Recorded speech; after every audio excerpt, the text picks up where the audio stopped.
Hai teman-teman, selamat datang di channel saya, Suket Ijo Channel. Sebelum kita lanjut ke ceritanya, Suket Ijo Channel ingin berbagi info buat teman-teman sekalian yang sedang membutuhkan sneakers, kaos dan sendal dengan harga yang murah tapi dengan kualitas yang baik. Silahkan kunjungi toko kami, Ravania Lariskan, dan link akan kami sertakan di deskripsi. Berikut sebagian produk-produk yang kami tawarkan.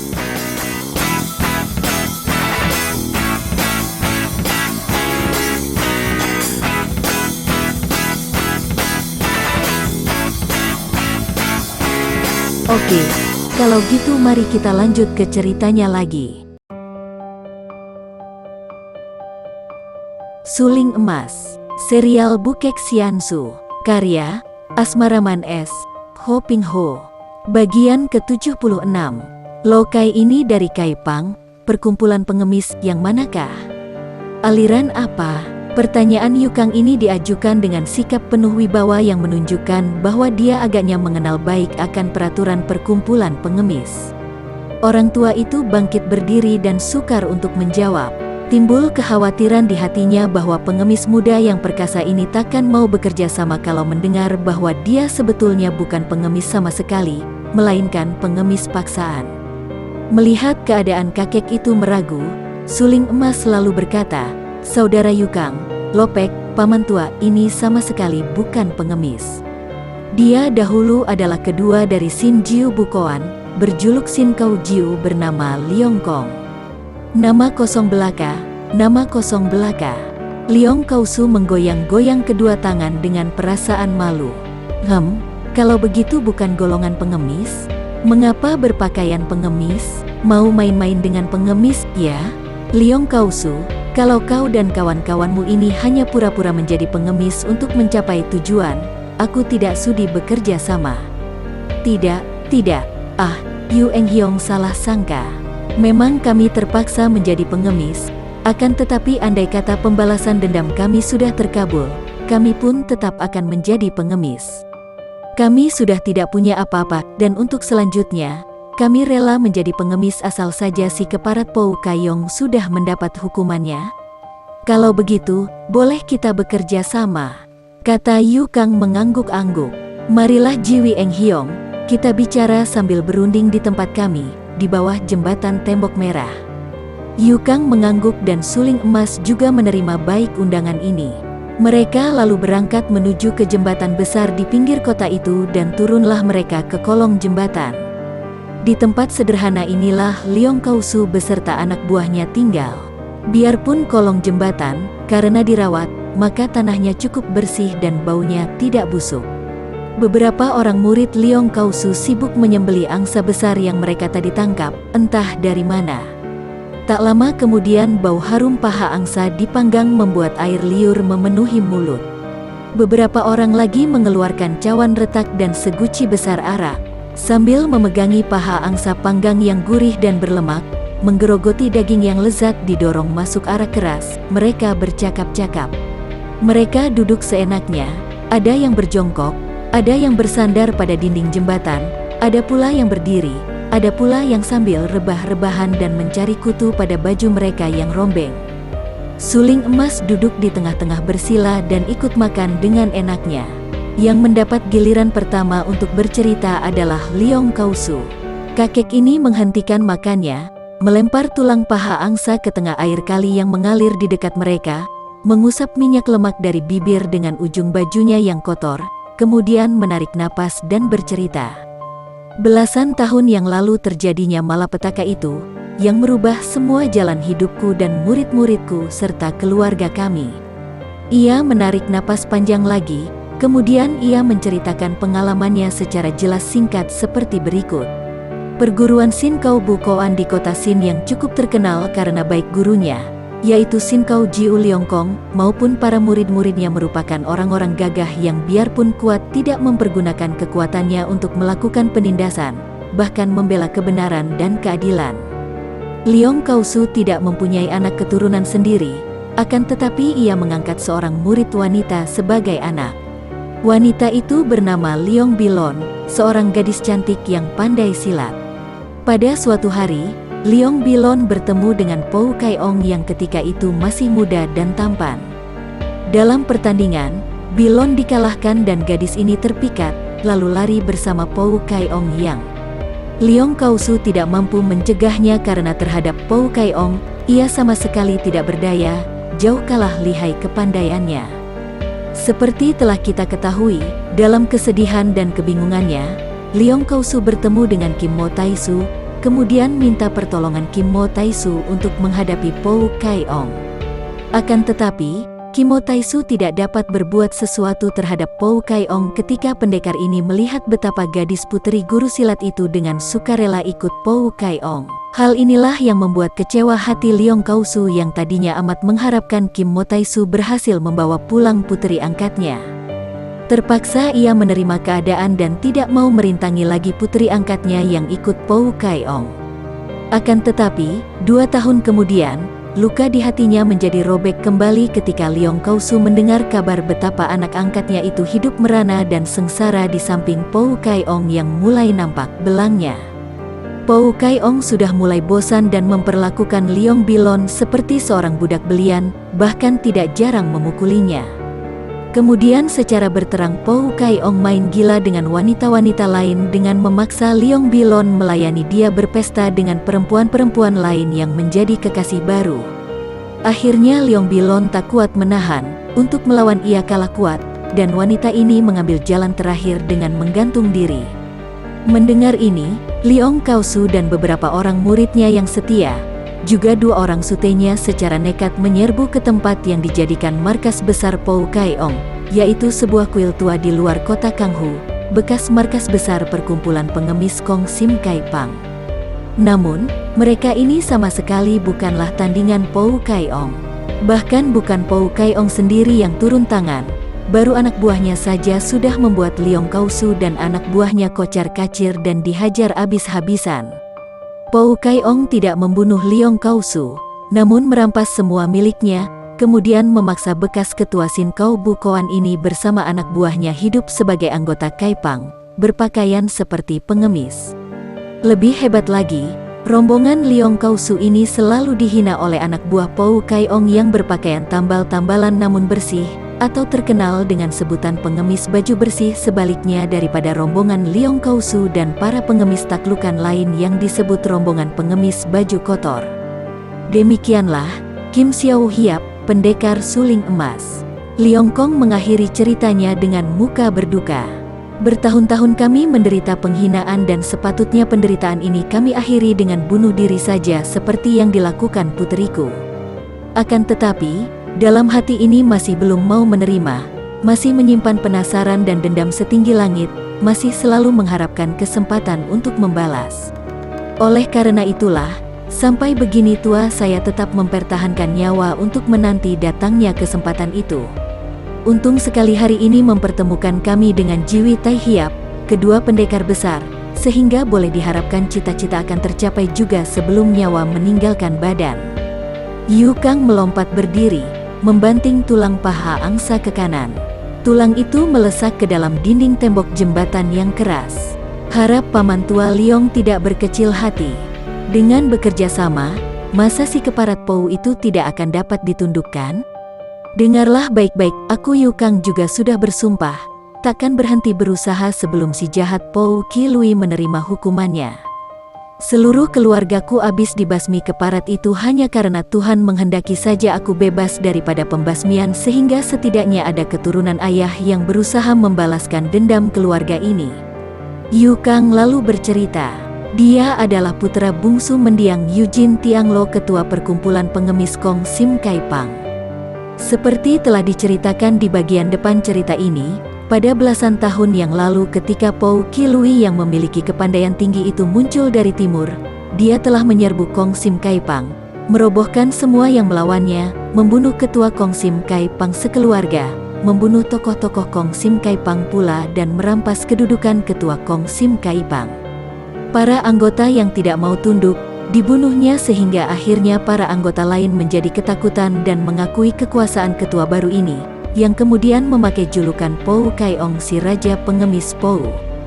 Bersama anak buahnya yang dilatihnya, Ia menundukkan hampir seluruh perkumpulan pengemis sehingga julukannya Raja Pengemis benar-benar tepat. Akan tetapi sama sekali di luar dugaan Pou Kai-ong yang cerdik bahwa ketika ia melakukan pembasmian terhadap keluarga Eugene Tianglo, ketua Kong Sim Kaipang, Yukang putra bungsu ketua pengemis itu yang baru berusia 13 tahun dan kebetulan sekali pada waktu peristiwa hebat terjadi, sedang bermain-main di luar kota sehingga terbebas daripada maut. Ketika Yukang melihat keadaan keluarganya yang terbasmi abis, tidak seorang pun masih hidup, ayah bundanya, kakak-kakaknya, semua tewas di tangan Pou Kai-ong. Ia segera melarikan diri. Selama belasan tahun Yukang putra ketua pengemis Kong Sim Kaipang ini menggembleng diri dengan ilmu silat, belajar dari tokoh-tokoh pengemis yang telah mengasingkan diri bertapa di gunung-gunung. Ia selalu berpakaian sebagai pengemis dan hidup sebagai pengemis pula, tetap setia kepada cara hidup ayahnya dan dendam di hatinya terhadap Pou Qilui tak pernah terlupa seharipun. Setelah 17 tahun menggembleng diri, kini dalam usia hampir 30 tahun, barulah Yukang turun dari puncak gunung-gunung dan mulai mencari musuh besarnya, Pou Qilui yang kini sudah menjadi Pou Kai-ong. Karena tidak tahu harus mencari di mana, maka ia langsung menuju ke kota raja. Oleh karena untuk mencari seorang raja pengemis, kiranya paling tepat menyelidiki dari kota raja, pusat segala macam kegiatan. Demikianlah sedikit riwayatku, dan kebetulan aku bertemu dengan kalian yang kukira adalah pengemis-pengemis yang mengalami penghinaan. Di sepanjang perjalanan banyak aku mendengar akan perpecahan golongan pengemis menjadi dua, pengemis baju bersih dan pengemis baju kotor, dan tentang penindasan yang dilakukan pengemis baju bersih terhadap pengemis baju kotor. Siapa kira, pengemis baju bersih adalah pengikut-pengikut setia dari Pou Kai-ong, musuh besarku. Di sepanjang jalan, tidak ada yang berani menyebut-nyebut tentang Pou Kai-ong. Liong Kausu yang kini sudah berubah sebutan menjadi Liong Lokai, pengemis tua Liong, itu menarik napas panjang. Memang demikianlah, tidak ada yang berani membicarakan perihal Pou Kai-ong, apalagi bicara buruk, karena kaki tangannya banyak sekali dan hukumannya amatlah berat mengerikan. Kakek itu kini menoleh kepada suling emas dan berkata, "Setelah kini saya dan Yu Tai Hiap bercerita, saya harap Kim Xiao Tai Hiap sudi pula memberi sedikit penuturan dan penjelasan." "Sesungguhnya tidak ada apa-apa yang patut kuceritakan," suling emas berkata dan tiba-tiba wajahnya yang tampan itu seperti diselubungi awan gelap. Betapa tidak akan keruh hatinya kalau ia diingatkan akan riwayatnya yang 90% terisi hal-hal menyedihkan itu. Pula ia sudah tidak mau mengingat hal-hal lampau, bahkan hendak melupakan namanya.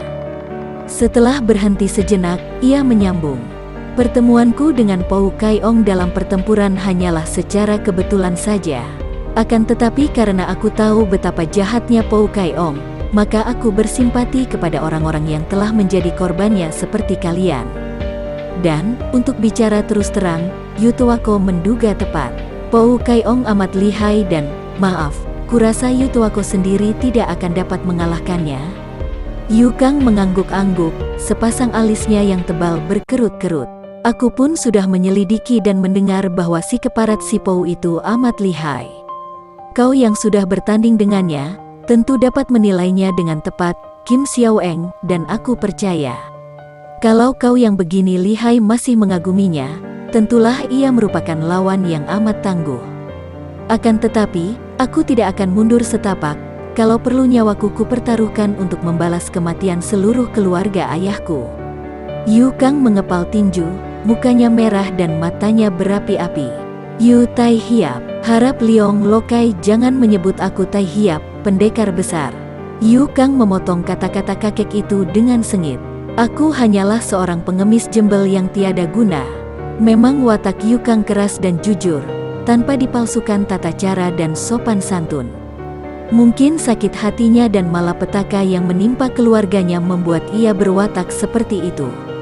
"Baiklah, Yu Hyante, harap jangan berkecil hati. Kalau kita maju bersama dan minta bantuan Kim Xiao Eng dan orang-orang gagah lainnya, kiranya si keparat Pou itu akan dapat dibasmi."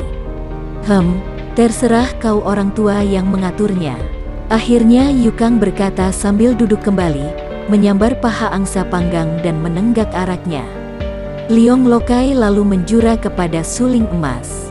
Kami mohon dengan hormat sudilah kiranya Kim Xiao Eng membantu usaha kami membalas dendam, mengeroyok si keparat si Pou yang jahat. Suling emas tersenyum dan menggeleng kepalanya. Mana bisa begitu, Lokai? Tak mungkin aku mengeroyok lawan. Akan tetapi, bukankah Kim Xiao Eng Hyong juga memusuhinya? Betul, seperti telah kukatakan tadi, aku bolehlah dimasukkan sebagai seorang di antara musuh-musuhnya.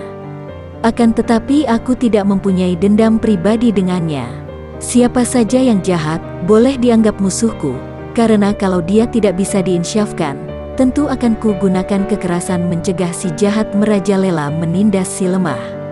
Karena itu, berbeda sekali dengan kalian, aku tidak menaruh dendam dan aku hanya akan menghadapinya 1 lawan 1. Tak mungkin aku sampai hati melakukan pengeroyokan terhadap lawan yang betapapun juga lihainya.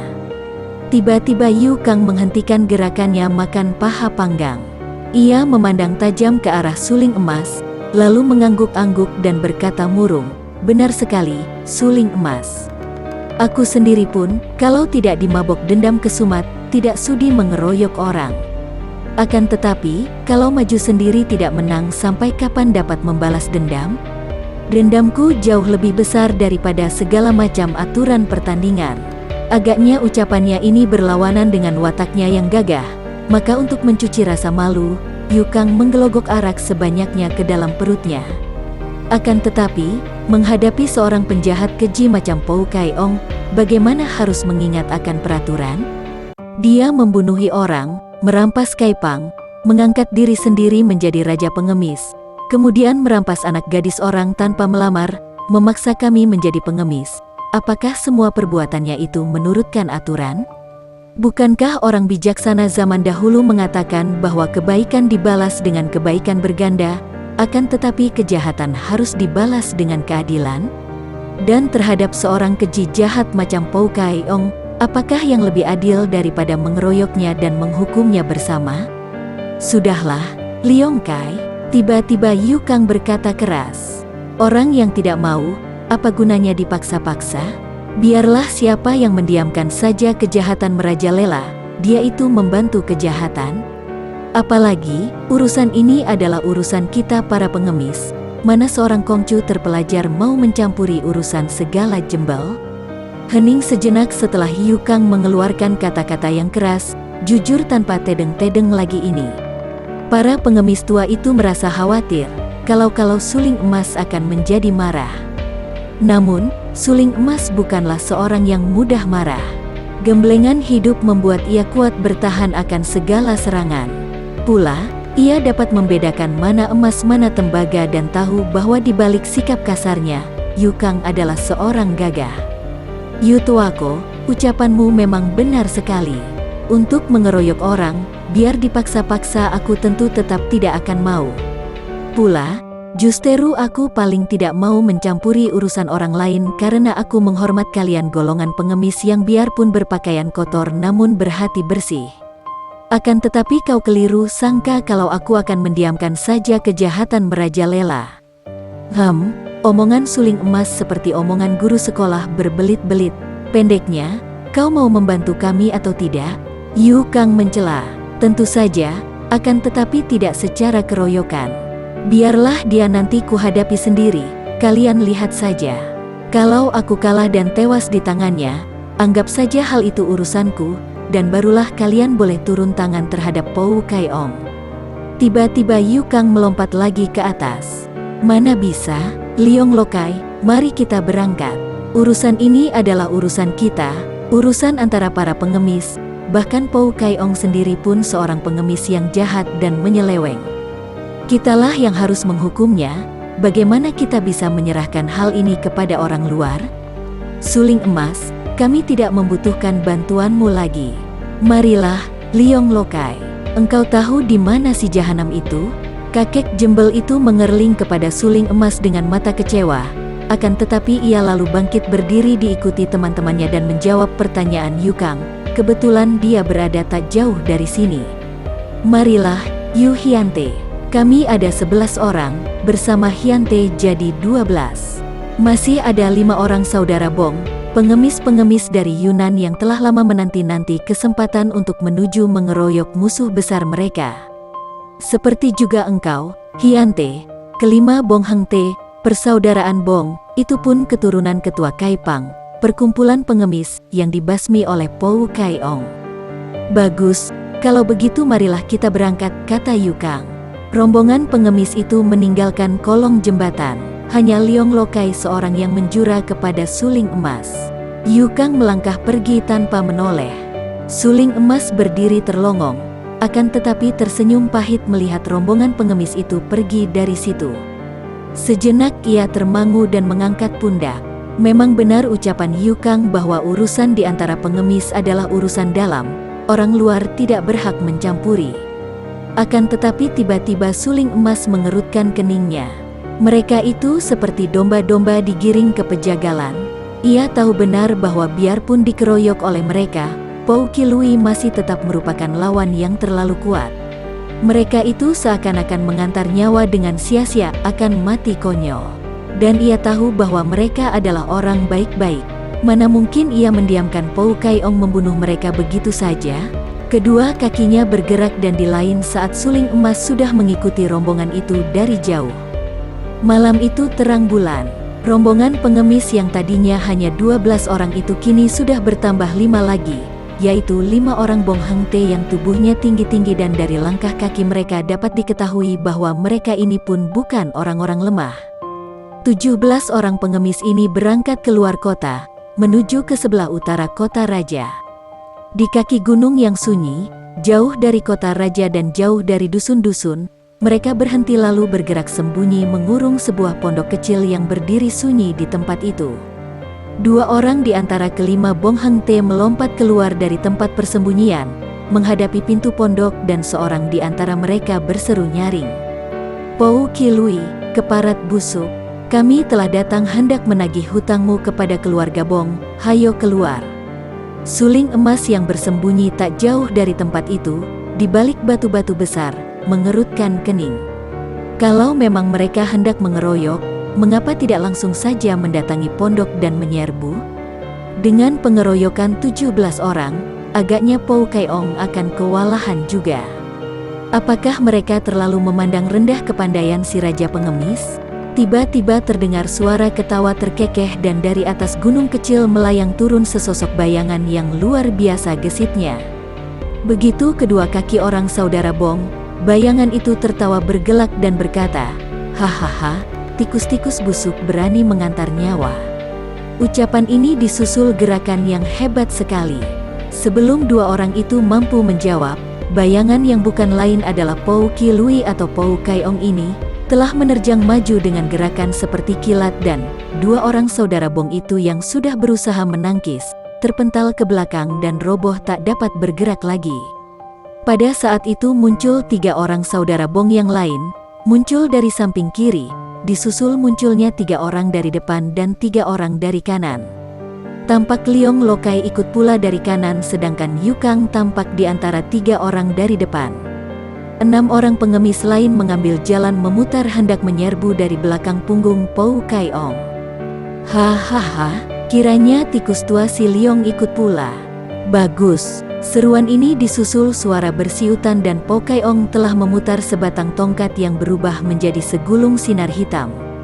Ketika Pou Kai Ong menerjang ke kanan sambil menggerakkan tongkatnya, terdengar seruan kaget dan kesakitan. Liong Lokai dan 2 orang temannya sudah mengeluarkan senjata masing-masing, akan tetapi begitu sinar bergulung-gulung berwarna hitam itu datang, dan mereka menangkis, ternyata tubuh Liong Lokai berikut toyanya terlempar ke belakang sedangkan 2 orang muridnya roboh dan tewas. Baiknya Liong Lokai tadi dapat menangkis dengan toyanya dan ketika terlempar masih dapat menggulingkan tubuh, kalau tidak tentu ia menjadi korban pula. Hahaha, tikus-tikus busuk. Pou Kai Ong berseru sambil tertawa-tawa dan memutar tongkatnya membalikkan tubuh karena pada saat itu, belasan orang telah mengeroyok. Hanya Yukang seoranglah yang merupakan lawan berat dalam pengeroyokan ini. Yang lain-lain hanyalah lawan lunak bagi Pou Kai Ong sehingga enak saja ia membabat dengan tongkatnya. Dalam waktu kurang dari seperempat jam, 10 orang anggota pengemis telah roboh terluka berat atau tewas. Kini tinggal Leong Lokai, Yukang, 2 orang saudara Bong, dan 3 orang pengemis lain yang masih bertahan. Namun mereka terdesak hebat, hanya mampu menangkis saja karena tongkat di tangan Pou Kai Ong benar-benar luar biasa sekali. Suling Emas tidak tega melihat ini. Kalau ia diamkan saja, tentu 7 orang itu lama-lama akan roboh semua. Ia mengeluarkan suara melengking tinggi, tubuhnya mencelat ke depan dan begitu ia menggerakkan sulingnya menangkis tongkat, Pou Kai Ong berseru keras dan meloncat mundur sampai 4-5 meter jauhnya. "Siapa kau?" bentaknya. Suling Emas tidak mempedulikannya, melainkan menoleh ke belakang dan berkata, "Harap rawat teman-temanmu yang terluka, biar kulayani dia sendiri." Setelah berkata demikian, Suling Emas menerjang maju, menyerang dengan sulingnya sambil berkata, "Keparat si Pou, dosamu sudah bertumpuk." Pou Kai Ong terkejut menyaksikan berkelebatnya sinar kuning emas yang begitu cepatnya, dan lebih kaget lagi ia begitu ketika menangkis dengan tongkat, tangan kanannya tergetar. "Hebat lawan ini," pikirnya. Ketika ia memandang dan mendapat kenyataan bahwa lawannya hanya seorang muda yang takkan lebih dari 25 tahun usianya, ia merasa penasaran dan melihat suling emas itu, tiba-tiba ia teringat. "Setan, kau murid Kim Mo Taisu. Orang tua jahat, tak usah banyak cerewet." Suling Emas merasa ngeri menyaksikan muka raja pengemis itu yang menyeringai menyeramkan. Pou Kai Ong berusia 50 tahun kurang lebih. Pakaiannya tambal-tambalan akan tetapi amat indah kembang-kembangnya, mukanya sudah berkeriput, rambutnya licin ditutup pembungkus kepala dari sutera, matanya berkilat-kilat seperti mata setan, dan gerakan tongkatnya memang luar biasa cepat dan beratnya. Pertandingan antara 2 orang sakti ini hebat luar biasa. Yukang sendiri yang sudah banyak menerima gemblengan orang-orang sakti, berdiri tertegun dan diam-diam harus ia akui bahwa seorang diri, tak mungkin ia dapat menangkan raja pengemis itu. Dengan kepandaiannya yang cukup tinggi, kalau ia maju membantu Suling Emas, tentu kakek jahat itu dapat dirobohkan dengan mudah.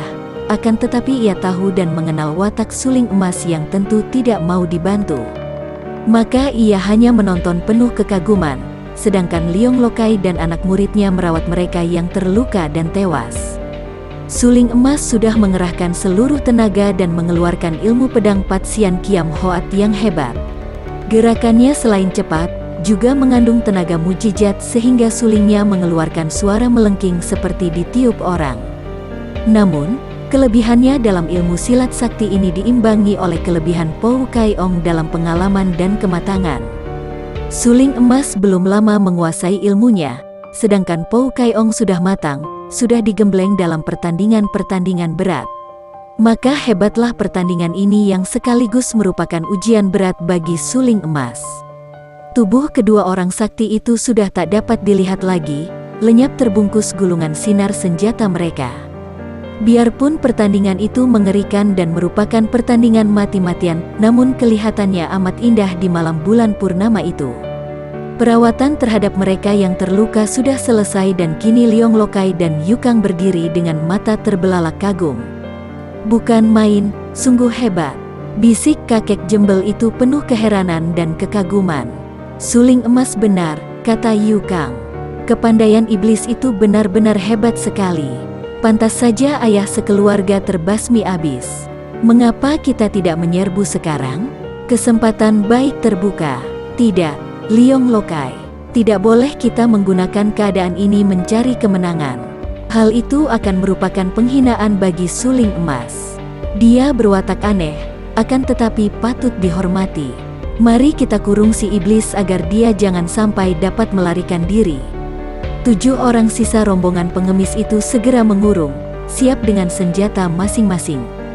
Yukang bersenjatakan sebatang pedang, Leong Lokai bersenjatakan toya kuningan, 3 orang muridnya juga bersenjatakan toya, sedangkan 2 orang saudara Bong yang kehilangan 3 saudaranya itu bersenjatakan golok. Untuk mengalahkan Pou Kai Ong dengan ilmu silatnya, Suling Emas kurang matang latihannya. Akan tetapi berkat tenaga Sin Kang yang hebat di dalam tubuhnya, Ia berhasil mendesak lawannya itu yang mulai terengah-engah dan bermandi peluh.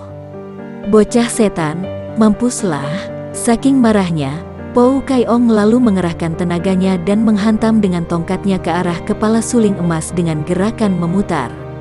Sebuah serangan yang luar biasa hebatnya merupakan jurus maut tanpa memperhatikan pertahanan diri lagi. Bagi teman-teman yang menyukai video ini, silahkan subscribe, share, and like. Jangan lupa nyalakan bunyi loncengnya untuk mendapatkan video-video terbaru dari kami, agar kami terus bersemangat dalam membuat video-video yang menarik. Mohon maaf kalau masih banyak kesalahan di sana-sini. Semoga kedepannya kami bisa lebih baik lagi. Terima kasih.